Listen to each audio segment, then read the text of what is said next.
Minister, this bill, I suppose, is a response as to how we deal with civil and criminal hearings during the COVID crisis. It broadens the types of hearings which can be heard electronically and for evidence to be presented electronically, and that the rules of court may provide for a statement of truth to be transmitted with the document in place of the affidavit or statutory declaration instead of an oath. And it also provides for the appointment of additional coroners where necessary. Now, at face value, these proposals seem reasonable. We've all had to change our work patterns and our work practices. However, I have listened carefully to the arguments put forward by Deputy Kenny on the business section of the bill, where a document presumed to be admissible as evidence of the truth. Now, this arises from a specific case with the Vulture Fund, and a number of deputies have alluded to it. Now, look, I don't have a legal background, and to be honest, there has not been sufficient time to go through this bill properly. But I have concerns because, as I said, we haven't had time to fully consider this section of the bill.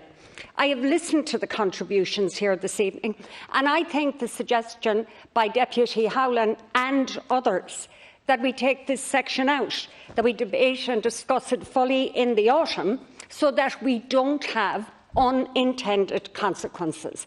Minister, in any legislation, we need to be rigorous and prudent.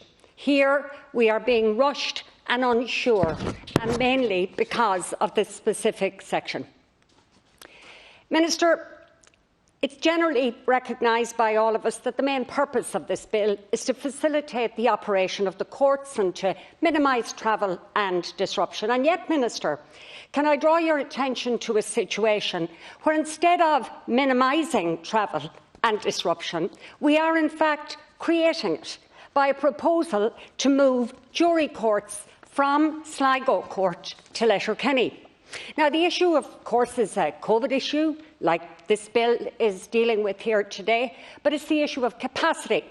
Yet courtroom number 1 in Sligo has sufficient capacity to conduct a jury trial, and indeed a letter from the court service issued yesterday, or perhaps yesterday, says that Sligo Courthouse has the required capacity when the gallery is included. However, they go on to say that the gallery contains fixed timber benches which are not suitable for jurors.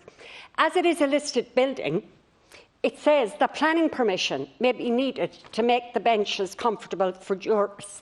Now, it does seem somewhat excessive, but if it's necessary, I say do it in the context of huge disruption, huge dislocation, huge costs, and the real possibility of creating a further backlog of cases. In that context, planning is a small issue.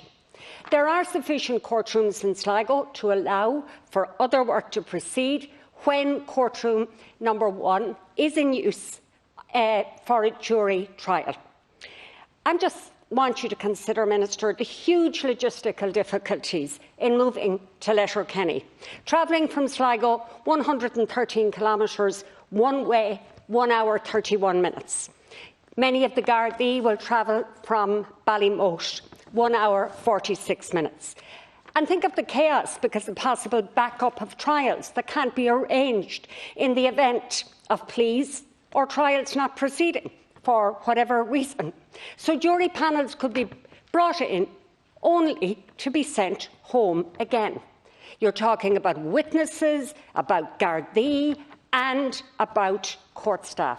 So I'm just asking, in the context of a bill that is supposed to increase efficiency in how we conduct our business, a proposal to move the jury trials from Sligo to Letterkenny goes in the very opposite direction when we can facilitate those trials in the courthouse in Sligo. And finally, for 10 seconds, I hope Deputy Pringle will allow me to have it. You're getting impatient. Can I say that we have another venue, the Gallooly Hall in Sligo. It was used before when the courthouse was being renovated.